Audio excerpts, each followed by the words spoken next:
presenting results yet. We are presenting a project and we are looking for collaborators.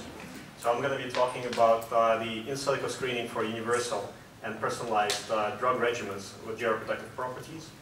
I'm also the director and trustee of the Biogerontology Research Foundation. It's a charity in the UK which acts as a think tank and supports some basic research.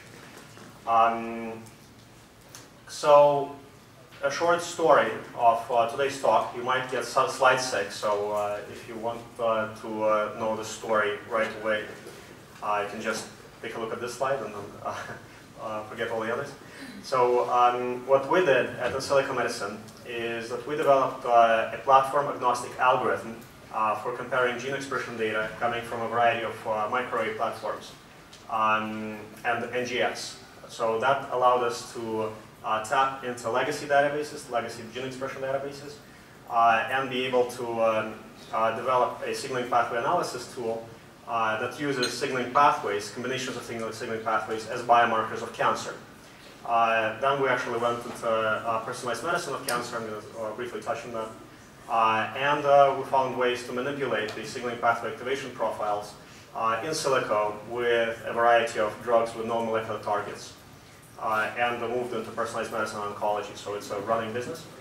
And then we expanded into age-related diseases. So we took an already established sets of algorithms and decided to apply them to aging. And now we're moving into geroprotector screening and geroprotector combinations. So we've got a lot of publications this year. This is just a few of them recently. I'm going to briefly touch base on some of them. And you're probably aware of this company, INGENUITY. Some of you are definitely using their software. They were acquired by QIAGEN by about 120 million last year, or this year. And they provide pretty sophisticated pathway analysis tools, where you actually also can compare functionally, like quantitatively, signaling pathway activation states between two different profiles. But I think we can do it better. You know the company called Jingo. They are also used for pathway analysis in a variety of academic institutions and many publications. So they were acquired by Thomson Reuters 2 years ago. Random Genomics, also a gene expression data analysis tool. They were acquired by Elsevier. And what's common about those two companies is that their R&D offices were located in Russia, and after they got acquired, they kind of moved into other directions and maybe also other countries. So we hired a few of their people and decided to develop a signaling pathway analysis tool for clinical applications. And we asked ourselves a question whether we can actually do pathway analysis better than the others, so to tap into legacy databases and to be able to derive some clinical value from the pathway analysis, pathway activation analysis, and whether we can group the elements in the pathways differently than everybody else and use them as biomarkers of cancer. So one of the top problems with using gene expression, when using gene expression data, is the high cross-platform variability. There are lots of high error rates, and it's very difficult to compare RNA-seq versus microarray data, even if you take data from, if you take biopsies from the same biological sample and run them on different platforms, let's say 2 different metrics devices, you are going to have a lot of cross-platform variability. And we needed to suppress that. Of course, there is lots of legacy databases to tap into. You can, if you find a way to intelligently compare them, you can tap into almost 500,000 transcriptomes, if you like, with some of them with really good data and good publications attached to them. So we published at the beginning, we published in March, an algorithm that describes how we measure intracellular signaling pathway activation strength and profiles in cancer. And call this algorithm the OncoFinder. For those of you interested in math, I was told to skip it. You can go in and look at the functional kinetic model that we've developed for analyzing the signaling pathway activation profiles, and also evaluating the weight of every element in a network. And we've had 13 people working for 1.5 years to annotate every single element in the pathway with its activator or repressor role to be able to put it into the formulas. We published a paper in Nature Leukemia, so that was our group. I wasn't one of the authors, didn't actually contribute. And here what's interesting about this study is that we managed to use the signaling pathway activation profiles to narrow down to individual genes, to individual gene expression, and also identify the optimal way to treat a specific population group. So we can go back to this publication. Afterward, we actually showed that we can use the OncoFinder algorithm to minimize the errors introduced by high-throughput methods of transcriptome analysis, and essentially be able to tap into the legacy databases. And we showed that for the same biologic samples analyzed on different platforms, so both microarray and NGS, we can get fairly good correlations, much better than when we're looking at the log of case to norm for individual genes. We have much stronger correlations when we're looking at pathway activation strength for microarray data versus NGS. And of course, if you group them, you can see that there are much higher correlations between replications of the experiment than when you are looking at the logarithmic case to norm for individual genes. We published another strong paper in OncoTarget. It's a hybrid journal in oncology. I think it's 6x6 factor. And we showed that signaling pathway activation profiles make better markers of cancer than expression of individual genes. And here, what we did, we took a very large number of samples from a number of cancers and looked at area under the curve for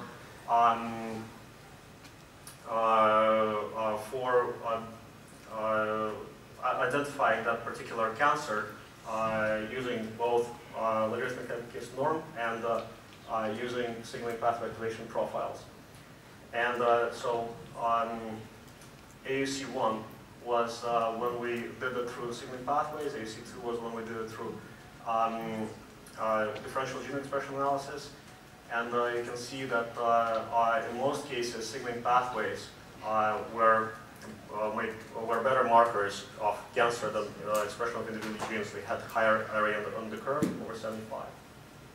I'm going to briefly skip through that. I'm just showing that we had some interesting background before we started going to cancer and aging. So, and there is a big problem in clinical oncology, which is there are a lot of drugs that work very well, but only in a very limited number of patients with a specific cancer. And if you are reading Lancet Oncology, before going to bed, you see that papers that describe a clinical trial show that no patients showed complete response, but let's say one arm with a specific mutation, so 8% of the patients showed some response, and another arm showed just slightly better response, another 20%. So every time the doctor gives a targeted drug to a patient with cancer, he's rolling a dice. Well, not every time, but most of the time. And wasting precious time and, very importantly, money. So what we try to do, we try to repurpose our software to personalized medicine in cancer, and developed a protocol where we take the tumor biopsy or a paraffin block, so our algorithms are good enough to be able to compare gene expression data coming from both biopsies, fresh biopsies, and paraffin blocks, extract gene expression data using either custom array system or NGS. Then we do pathway activation analysis, map gene expression data onto signaling pathways, and then we calculate the drug score for every individual drug that's in the database, which is either approved for that particular cancer or is going through clinical trials. We founded a company called Pathway Pharmaceuticals in Hong Kong for cancer. decided to separate the personalized medicine and drug discovery initiatives, because personalized medicine is also for cancer, it may be a source of liability. And you probably know a company, Foundation Medicine in the US, so they are providing reports to doctors and patients based on their tumor profile. But we decided not to go into the US and started operating in China and Russia, and developed a software called the OncoFinder. I'm not going to go into that, but essentially it allows you to play around with pathways, look at what's activated, what's downregulated in cancer versus norm, and get a drug score for every individual drug approved for a specific condition. So essentially to prioritize the drugs. Then we did in silico validation, internal clinical trials, ran through over 250 patients and established research collaborations with top oncologists, and also started working with a company out of Johns Hopkins, which works on mice, so essentially putting patient tumor grafts in mice and profiling the tumors before and after treatment with a variety of drugs. So we are rerunning this data using our software, going to be a publication quite soon. So we started in cancer before going into aging, because all cells try to survive, but cancer cells try harder. And we need to understand the interplay of signaling pathways in cancer and aging on the tissue-specific level. And we used very similar algorithms as we use in oncology for geroprotector screening, and then we'll launch the statistical module to track tissue-specific pathway activation states in healthy patients, cancer patients, and age-related diseases. So also Parkinson's and Alzheimer's, to see what common pathways get activated in cancer, aging, and age-related diseases. So we are tracking that right now. And we founded a company called Silico Medicine in Baltimore, United States. And we also use a very similar pathway cloud when we are analyzing either data from young patient cells and old patient cells, or you can basically look at any cell state or tissue state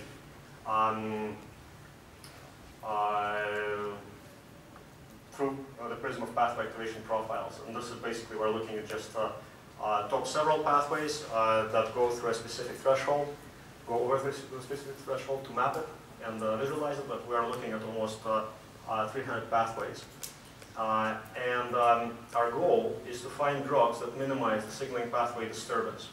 But not for all pathways, only for pathways that we consider to be pathologic. Because as we age, cells start feeling uncomfortable and activate the defensive pathways. And when we inhibit those pathways, cells die because of the accumulated damage. So we shouldn't really touch them, those pathways. We really need to focus on pathologic pathways. And this is our major work right now.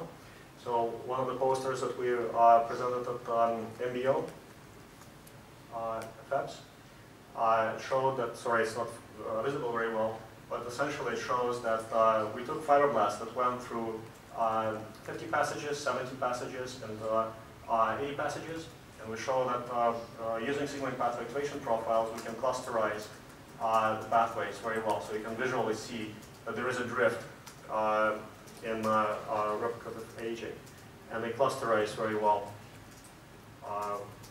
by a number of passages. So we developed an algorithm for in silico geroprotective screening, where we take transcriptome data from young and old patients, map the gene expression data onto the signaling pathways, implicated in aging processes, mostly pathologic pathways. Then we construct the pathway cloud, and using a database of drugs with no molecular targets, and right now there are lots, so broad data actually is at least 1,400 drugs that have the effects on transcriptomes in various cell lines.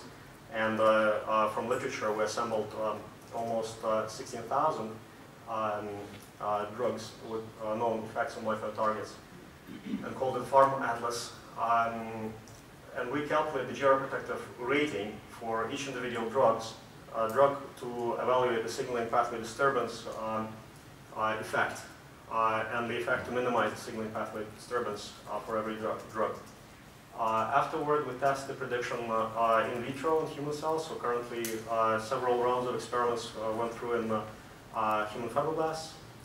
First rounds failed, and I'll tell you why. And also confirm the predictions of in silico screening using nematodes. And if rating is confirmed, we increase the number of drugs. So for the first part, we used 250 drugs that could act as geroprotectors. So actually, rapamycin scored very well. And if the rating is not confirmed in vitro and in vivo, we adjust the algorithms to see what's wrong. We published a paper on that in Frontiers. You can take a look. And we developed an internal software system that has a very large number of drugs, so 16,000 drugs, maybe 2,000 drugs with very good, precise effects on gene expression data in a variety of cells, in a variety of tissues. Large transcriptome database, genetics database, so methylation, microRNA, and we have several databases of pathways that are implicated in aging and various age-related diseases. And our approach to geroprotector selection is based on several notions. So one is that it has to be personalized. We age at different rates, and different systems age at different rates. So we actually need to target the regimen to a specific patient and also to a specific tissue. If we are to find universal geroprotectors, they need to act very well on pathologic pathways in the brain tissue, muscle, and stem cells. Most of the other tissues we consider as being renewable, and maybe it even makes sense to clear the senescent cells and tissue with faster recycling and inducing this clearance. So, for example, one of the experiments that failed so far in fibroblasts, after we predicted the geroprotective rating for 250 drugs and took top 10, tested them on fibroblasts, and I think for 6 of the drugs, fibroblasts died. One of the reasons, so on old fibroblasts, and one of the reasons we believe that they died, just looking at the drugs and how they act, is because we try to also minimize the signaling pathway activation in the defensive pathways. So we essentially try to minimize everything. We shouldn't do that because that leads to cell death because of the damage that's already accumulated, will prevail and kill the cell. In many tissues, that's actually beneficial because it clears out the senescent cells. And also, we need to understand the intervals with which we are going to take drugs. So either we're going to take them continuously or try to induce the hormetic effect, repair the damage, induce the endogenous repair mechanisms, and then have a period of non-taking a drug. So, and the drugs need to work in concert so that the benefit to the patient is maximized while the adverse effects are minimized. So for combinations, and this is currently in process, so we developed the algorithms, we filed for a variety of patents on that as well, because, well, we are trying to do global good, but our investors want IP, unfortunately. We developed several databases. One is the drug database, so it's, again, 16,000 drugs.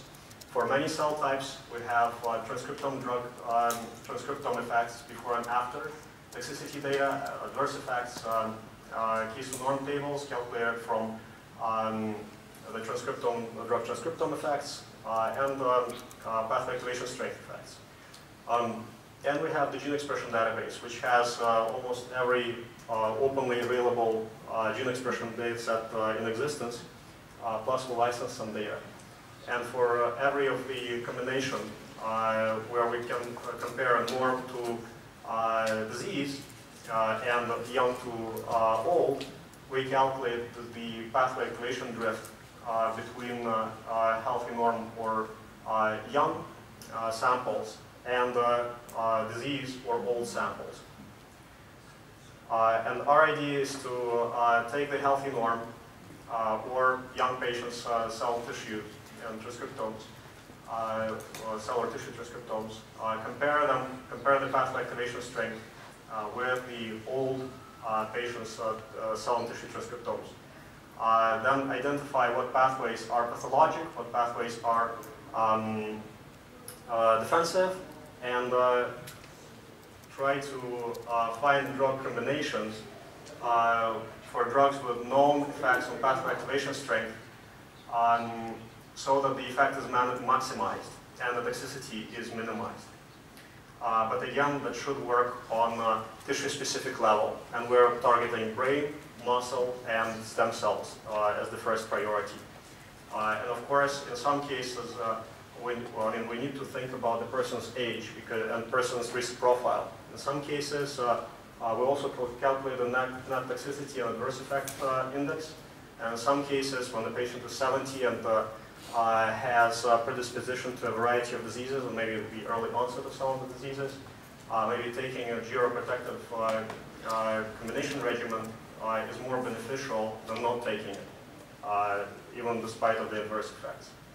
So that needs to be seen. And we developed a software system called Geroscope, where you can play around with pathways, create your own database of pathways. So here for my profile, I have 117 that we're looking at. Every pathway is annotated, so for every element you have the activator or repressor role, and it's manually curated. You can edit the pathways, group it, visualize it, play around with it, and run multiple experiments at the same time. So I'm just going to skip through it. So for some of the samples, you can calculate the case to norm for every individual element in the pathway across a variety of samples. And you have various calculation parameters that you can set. So whether you want to choose the calculation algorithm on geometric or arithmetic values, what kind of sigma filter would you like to set, and what kind of Gero score would you like to get. So we have several. Again, looking at drugs that minimize everything between one state and another state, or drugs that minimize just the pathologic pathways. And so Geroscope, we started using it for drug discovery, but in the future we believe that it probably would be possible to use it for personalized medicine, clinical trial enrollments, and experimental medicine. So that's what we're using it for mostly ourselves. And this is our team at Hopkins, so I'd like to thank my team. This is our team globally. We have 33 people, mostly bioinformaticians. Scientist Advisory Board. So Charles Cantor contributed the most. He was the ex-director of the Human Genome Project. And if you'd like to collaborate in any way, we would like to work with you, maybe take some gene expression data that you would like to process in humans, norm versus disease, and see what drugs work on your data set. Or if you would like to explore your area even further, we could develop a software product that targets your specific condition, and in most cases we won't charge you for them. Thank you very much. Let's collaborate.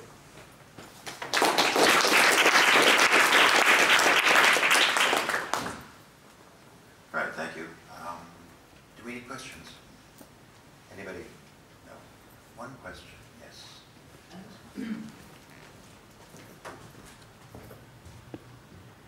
So I was wondering, in your comparison between, for instance, peripheral blood samples from young versus old people, do you take into the equation that the cellular compartments actually, and the composition changes over time dramatically, and how can you correct for that in your studies? Right, so with hematologic samples, our software does not work very well, so we work mostly on solid tissues. But with hematology, we could try to look at a specific cell type. So after we collect a specific cell type and try to account for that variation with age. then we would try to make those predictions. The paper on leukemia that we published, it was just one age of the patients.